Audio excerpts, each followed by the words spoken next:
Good morning everyone, welcome to my channel and it's me again, ang inyong chismosong ka-Alda Vlogger. So gusto ko munang magpasalamat sa inyong lahat sa mga walang sawang tumatangkilik, nanonood, sumusupport at sumusubaybay ng mga content ko dito sa aking YT channel. So eto, huwag ninyong babaktawan o lalaktawan tong ating content ngayong araw. I'm sure na hindi ninyo pagsisisihan na pinanood nito mula umpisa hanggang hulihan. And syempre, huwag kayong mag-i-skip ng segments, okay? Start to finish, kaya buuin nyo to. So eto na, dumako na tayo sa ating main topic for today's video. Natatanda nyo ba guys yung kasal ni Kuya Jose at ni Mary Jean? Eto nga, nung picture taking na, biglang nawala si Alden Richards. Bakit kaya? So, ito na guys, watch this. Mamaya ipapaliwanag ko sa inyo ng buong buo. So, ito na guys, watch this. At kung nakita nyo na ngayong recap, so once again, si Titi o sa mga admins, so maraming salamat sa inyong lahat. Lalong lalo na sa mga admins ko na kay Babait at yung iba naging kaibigan ko na. So thank you so much, dahil kung hindi dahil sa inyo, wala akong i-update. So my 2024 is colorful dahil sa inyo. So sana more to come pa sa 2025. So eto na, dumako na tayo sa ating main topic for today's video. Like what I said earlier,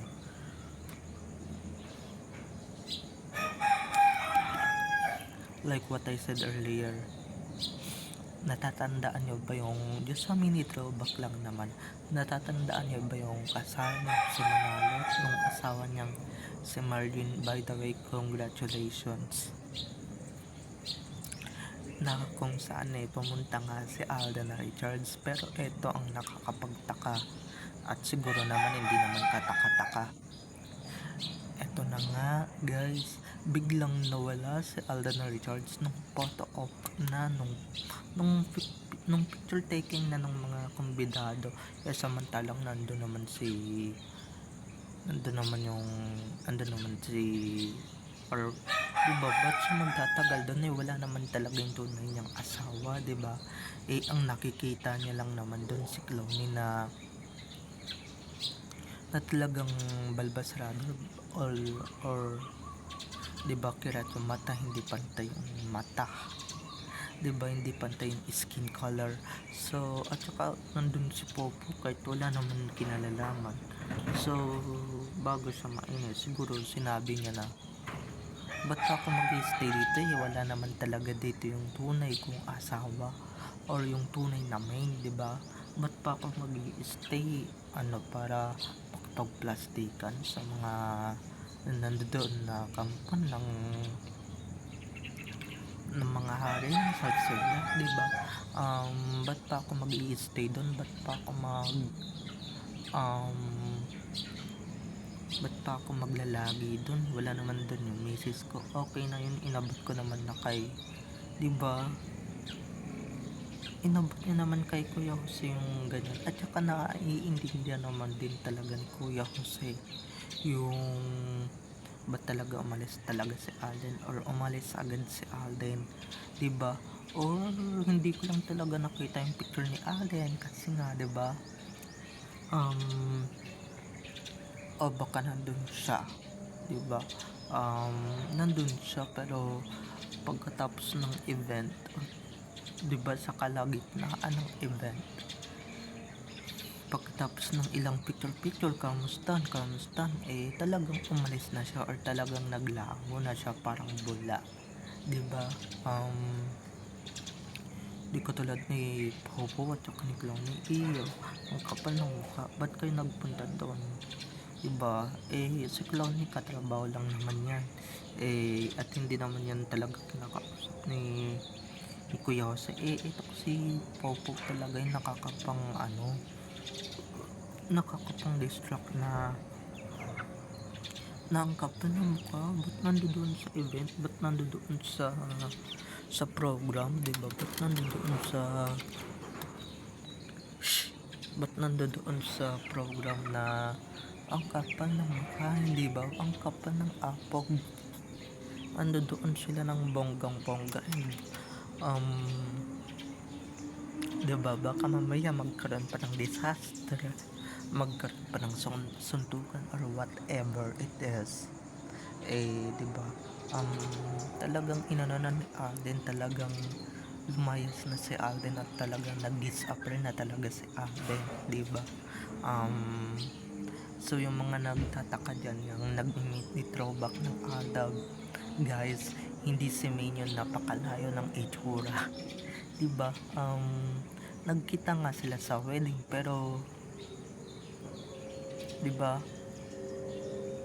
Di naman ganun yung mukha ni Main at di naman ganun yung hilatya ng face ni Main, 'di ba?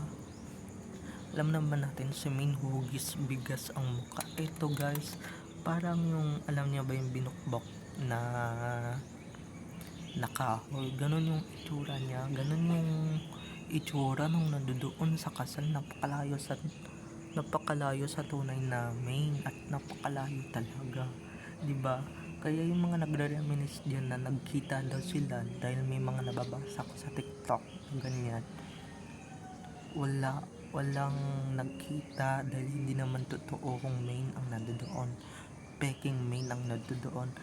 Pero guys, kahit naman hindi kasama ni Alden si Main, 'di ba?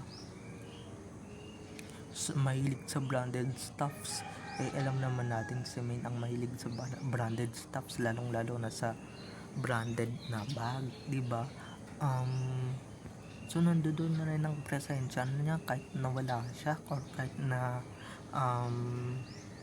wala siya sa mga pagkakataon dahil guys, ayaw din naman ni Main na magkabukuhan or magsitakbuhan ang mga bisita, no? At sabihin nilang sino yung kasama ni ni Spotted, ganyan, 'di ba? Lalong lalo na yung iba dyan, 'di ba? Magtataka ba't dalawang Main yung nandoon sa wedding. Kaya bilang guys, bilang pasintabi man lang, 'di ba? Para hindi man lang sila ma-offend or hindi man lang sila ma-off, 'di ba? Hindi man lang sila ma-turned off sa kung anumang isyong lumalaganap, mas mabuti na lang na hindi umattend doon ang real Main, 'di ba? Kasi nandun naman yung peking Main. Dahil baka mamaya yung ibang hindi mga nakakaalam sa Sarsuela biglang magsitakbuhan, biglang magsitayuan or biglang magkaroon ng aftershock dun na ba't dadalawa silang nandoon, sino ba talaga yung real sa fake, 'di ba? Magkakaroon pa ng ganong palaisipan, ng mga ganong istorya, 'di ba? So para maiwasan yung ganong eksena or yung ganong siste, talagang iniiwas-iwasan na talaga ng Baby Girl Main ang ganong eksena, 'di ba? Nandun sa Main, 'di ba? Nandyan naman talaga yung kahit nawala si Alden dun sa bahay or hindi sila magkasama, minomonitor ni Alden, guys. Suot-suot na naman ni Alden yung kanyang AI glasses. Okay, yung mga naguguluhan dyan, bahala kayo maguluhan kung ano ba yung AI glasses. Hindi ko na ipapaliwanag, basta hanapin nyo na lang yung video ko yun, na pinaliwanag ko na yung AI glasses na yon. Basta ako alam ko sa sarili ko at alam ko yung totoo. Okay, kung naguguluhan kayo, bahala kayo maguluhan. Basta ako, kampante ako, okay?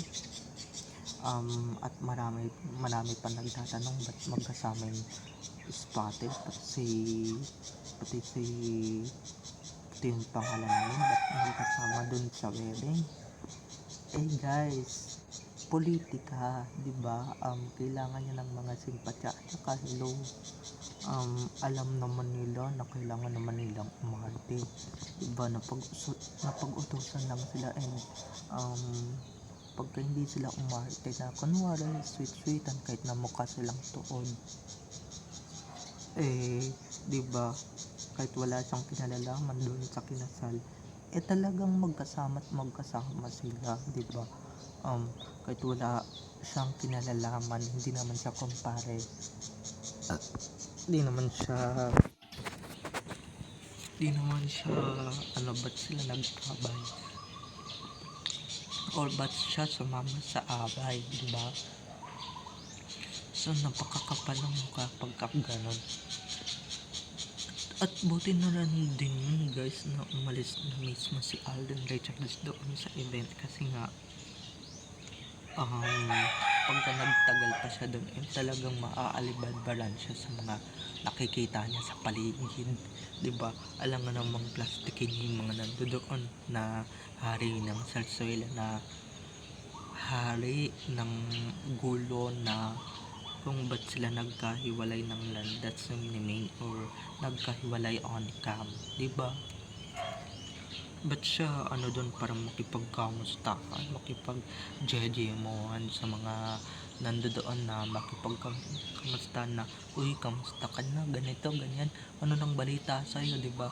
Eh, ang close na close lang naman kay Alden dyan sa mga yan, si Kuya Ryan at si Kuya Jose Manalo, na nandoon din sa wedding, diba? Na kailanman hindi bumaligtad, kung bumaligtad man talagang scripted at talagang nautusan lang talaga ng bongga-bongga, okay? Tas yung iba dyan eh, diba, si Kuya Paulo, si Kuya Wally, kaibigan pa rin niya, at kaibigan pa rin ng Aldab, diba?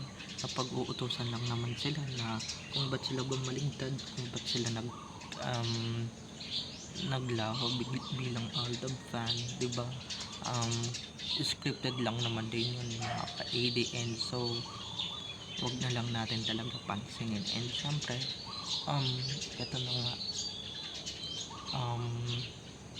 and syempre yung iba dun sa wedding, alam naman din nila yung katotohanan, talagang inaano lang nila, sinasubside lang nila, diba? Para sa ganun yung ibang taong makakakita nga naman na magkasama si Spotted pati sa main, diba? Lalong lalo na yung mga Armin eh, magkasama yung mga yan, na matutuwa lalo, at saka sasabihin nila, ba't nandito si Alden eh, pagyan ganyan, diba? So, babay na mga ka-ADN. I love you all. Have a nice day. Keep safe and God bless. Don't forget to subscribe to my YouTube channel, okay? So, bye-bye na. I love you all. I hope you enjoyed this video. Bye-bye na. Have a nice day. Keep safe and God bless. I love you all. Enjoy watching, everyone. Happy Sunday. Enjoy the rest of our weekend. So, bye-bye na. I love you all.